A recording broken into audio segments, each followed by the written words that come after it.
अस्सलाम वालेकुम नाजरीन, और साफ डिजिटल के साथ मैं हूँ आमना मजीद। नाजरीन, इस्लाम अमन व सलामती का दीन है जो ना सिर्फ इंसानों बल्कि हैवानों के साथ भी रहम व शफ़क़त नरमी करने की तरगीब देता है। इस अजीम दीन का हुस्न देखने के इस्लाम सलामती और ईमान अमन से इबारत है, और इसका नाम ही हमें अमन व सलामती और एहतराम इंसानियत का दर्स देने के लिए वाज़ेह इशारा है। नबी करीम सल्लल्लाहु अलैहि वसल्लम की हयात तैयबा सब्र व बर्दाश्त, अफ़्व दरगुज़र और रवादारी से इबारत है। इस्लाम ने इंसानी ज़िंदगी की हुर्मत को इतनी अहमियत दी है कि एक शख्स के कत्ल को पूरी इंसानियत के कत्ल के मुतरादिफ करार दिया है, और अगर किसी मुसलमान मुल्क में गैर मुस्लिम अक़लियत आबाद हों तो इसकी जान व माल और इज़्ज़त व आबरू के तहफ़्फ़ुज़ का पूरा लिहाज रखा गया है, और इन्हें अपनी निजी ज़िंदगी में अपने मज़हब पर चलने की आज़ादी दी गई है। मज़हब इस्लाम कभी किसी को ज़बरदस्ती उस पर चलने की तरगीब नहीं देता, बल्कि अल्लाह पाक जिसे चाहता है उसको हिदायत देता है।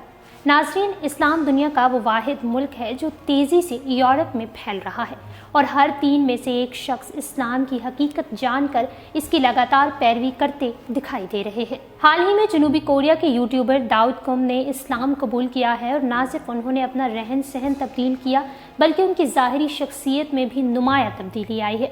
दाऊद अपने इस्लाम कबूल करने के सफ़र के बारे में बताते हैं कि पहले उनकी ज़िंदगी में बहुत बेचैनी और बेसकूनी पाई जाती थी।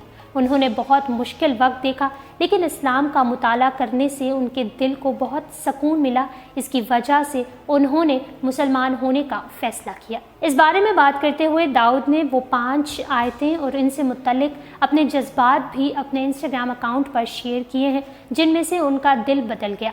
आइए जानते हैं कि वो 5 आयतें कौन सी हैं जिनसे मुतासिर होकर दाऊद इस्लाम की तरफ मुतवज्जे हुए। नंबर 1, तुम कहीं भी हो अल्लाह तुम्हारे साथ है। ये मेरा पसंदीदा इंतखाब है। मेरे ख्याल में मेरे अफसरदगी की सबसे बड़ी वजह तन्हाई थी। दाऊद ने इज़हार ख्याल किया कि मुझे डर था कि जिन लोगों से मुझे प्यार है वो किसी दिन मुझे छोड़ देंगे, लेकिन मुझे ये आयत कुरान पाक में मिली और मुझे ऐसा लगा जैसे मेरी ज़िंदगी में कोई रोशनी आ रही है। वो जिसने मुझे पैदा किया और वो जो मुझसे प्यार करता है, वो हमेशा मुझे देखता और हमेशा मेरे साथ होता है। वो मुझे कभी नहीं छोड़ता। मैंने इस बात से बहुत सुकून महसूस किया और शुक्रगुजार भी हुआ। मैंने वो दावत कबूल करने का फ़ैसला किया जो खालिक मुझे देता है। मैं जहाँ भी जाता हूँ मैं कभी तन्हा नहीं होता, क्योंकि अल्लाह हमेशा मेरी रहनुमाई करने के लिए मेरे साथ होता है। नंबर 2, और उम्मीद मत छोड़ो और ना ही गमगीन हो। इस आयत के बारे में बात करते हुए दाऊद का कहना था कि इस आयत को पढ़ने से पहले मैं सोचता था कि शायद मौत ही ज़िंदगी की परेशानियों से बचने का वाहिद हल है। इस आयत ने मुझे गले लगाया और मुझे इस सूरत हाल पर काबू पाने में ताकत दी। इसके बाद मैंने सोचा कि सब कुछ ठीक हो जाएगा, मैं बिल्कुल फ़िक्र ना करूं और खुश रहूं। और मैंने हर दिन अल्लाह पाक से दुआएं की। हालांकि उस वक्त मैं मुसलमान नहीं था, तब से सब कुछ किसी मुआज़े की तरह ठीक है। मुझे यकीन है कि ये आयत मेरे हालात बेहतर करने की वजह है। नंबर 3, अल्लाह किसी रूह पर उसकी बर्दाश्त से ज़्यादा बोझ नहीं डालता। अल्लाह हमें बर्दाश्त से ज़्यादा आजमाइश में मुब्तला नहीं करता, यहाँ तक कि अल्लाह ही हमें उस पर काबू पाने की तौफीक देता है। 2 साल पहले मेरे वालिद अपनी मुलाजमत से महरूम हो गए। मेरा भाई बीमार था और मेरी बहन अभी छोटी थी और बहुत सारी ज़ाती परेशानियाँ थीं, लेकिन मैंने हार नहीं मानी। मैं जानता था कि अल्लाह मुझे सिर्फ वो मुश्किलात देता है जो मैं बर्दाश्त कर सकता हूँ। यूँ फिर मैंने दिन में 12 घंटे काम शुरू किया और स्कूल में यूट्यूब का आगाज़ किया। मैंने वही किया जो मैं कर सकता था, और जब मैंने उन मसाइल पर काबू पा लिया तो मुझे यकीन हो गया कि मैं एक मजबूत इंसान बन सकता हूँ। कुरान मजीद मुझे बहुत ताकत अता करता है। नंबर 4, बेशक मुश्किलात के बाद आसानी है। बेशक मुश्किलात के बाद आसानी होती है। दाऊद ने आयत के बारे में कहा कि ज़िंदगी एक रोलर कोस्टर की तरह है, कभी ऊपर तो कभी नीचे। मेरा ख्याल है कि यही चीज़ ज़िंदगी को खूबसूरत बनाती है। ज़रा सा फ्लैट ग्राउंड के रास्ते पर चलने का तस्वुर करें, इसमें कोई मज़ा नहीं है। चाहे ज़िंदगी कितनी ही मुश्किल क्यों ना हो, ज़िंदगी में धनक ज़रूर उतरेगी और हर हाल में उतरेगी। अल्लाह हम पर करम की निगाह करेगा और हमें बरकत अता फरमाएगा। दाऊद ने जो 5वीं आयत शेयर की वो कुछ यूँ है कि वो मंसूबा बंदी करते हैं और अल्लाह भी मंसूबे बनाता है, और अल्लाह पाक बेहतरीन मंसूबा साज है। दाऊद कहता है कि इस आयत ने मुझे मुसलमान कर दिया।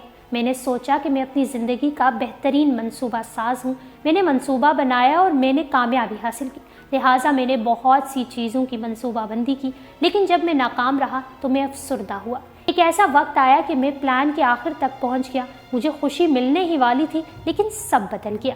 اس آیت کو پڑھنے سے مجھے احساس ہوا کہ اللہ نے پہلے ہی میرے لیے منصوبے بنائے رکھے ہیں، مجھے غمگین ہونے کی ضرورت نہیں ہے، کیونکہ میں اپنے ذاتی اہداف یا خواہشات کو حاصل نہیں کر سکا۔ چونکہ میں یہ جانتا ہوں کہ اب میرا دل پرسکون ہے، ساؤتھ کورین یوٹیوبر داؤد اسلام قبول کرنے اور ان آیات کو لوگوں سے شیئر کرنے پر کافی مقبول ہو رہے ہیں۔ وہ کہتے ہیں کہ اگر میری نیت اچھی ہے اور میرا اللہ پر یقین ہے تو وہ میری رہنمائی کرے گا، مجھے اب کسی بات کے لیے پریشان ہونے کی ضرورت نہیں ہے۔ بے شک قرآن پاک کو سمجھنا زندگیاں آسان ہونے کا ایک راستہ ہے اور اسلام ایک پرامن مذہب ہے۔ ناظرین، یہ پہلے یوٹیوبر نہیں بلکہ اس سے قبل بھی متعدد نامور یوٹیوبرز نے اسلام قبول کیا ہے۔ ان میں سے کچھ نے تو پاکستان میں اور کچھ نے دیگر اسلامی ممالک میں وقت گزارنے کے بعد اسلام کی حقیقت جانی اور دائرہ اسلام میں داخل ہو کر نہ صرف اپنی آخرت سنواری ہے بلکہ ان کے دائرہ اسلام میں داخل ہونے سے دین کو یہ فائدہ ہو رہا ہے کہ وہ اب اسلام سے متعلق لوگوں کا نقطہ نظر بھی بدلنے میں مدد کر رہے ہیں۔ یاد رہے کہ حال ہی میں جرمن یوٹیوبر کرسچن بیٹسمین نے اسلام قبول کیا تھا۔ انہوں نے اپنے دیکھنے والوں کو بتایا کہ انہوں نے 1 سال سے زائد وقت پاکستان میں گزارا تھا، جس دوران انہیں اسلام کو بہت قریب سے جاننے اور بہت کچھ سیکھنے کا موقع ملا۔ جرمن ولاگر اور یوٹیوبر نے کہا کہ وہ باقاعدہ کلمہ پڑھ کر دین اسلام میں داخل ہونے کا اعلان کر رہے ہیں۔ اس سے قبل گزشتہ سال کے اختتام پر برطانیہ سے تعلق رکھنے والے یوٹیوبر جارج ولیم پولفری نے اسلام قبول کیا۔ انہوں نے ترکی کے دورے کے دوران اسلام کو جانا اور اس کے حوالے سے یوٹیوب پر ایک ویڈیو جاری کی جس کا عنوان تھا کہ میں مسلمان ہو گیا ہوں۔ پولفری کی جانب سے جاری 7 منٹ سے زائد کی ویڈیو میں دیکھا جا سکتا تھا کہ وہ ترکی کی مسجد سلیمانیہ میں کلمہ شہادت پڑھ کر اسلام قبول کرتے ہیں، جبکہ 2020 کے آغاز میں کینیڈین ولاگر روزی گیبریل نے بھی اسلام قبول کیا تھا، جن کے سر پر دوپٹہ اوڑھنے اور قرآن پاک کو ہاتھ میں تھامنے کی تصاویر خوب وائرل ہوئی تھی۔ اسی طرح ناظرین، اور اب تازہ ترین صورتحال کی بات کی جائے تو گزشتہ دنوں جنوبی افریقہ کے نوجوان کھلاڑی نے دائرہ اسلام میں قدم رکھا ہے۔ کرکٹر بورن فارچن نے کلمہ شہادت پڑھ کر دائرہ اسلام میں داخل ہونے کا اعلان کیا۔ اسلام قبول کرنے کے بعد جنوبی افریقی کھلاڑی بورن فارچن کا نام عماد رکھا گیا ہے اور اس بات کی تصدیق کھلاڑی کی اہلیہ نے اپنی انسٹاگرام سٹوری میں کی ہے۔ اور صاف ڈیجیٹل سے فی الوقت اتنا ہی۔ اگر یہ ویڈیو آپ کو پسند آئی ہے تو ویڈیو کو لائک کریں، شیئر کریں اور ڈیلی اور صاف کو انسٹاگرام پر فالو کرنے کے لیے ڈسکرپشن میں دیے گئے لنک پر کلک کریے۔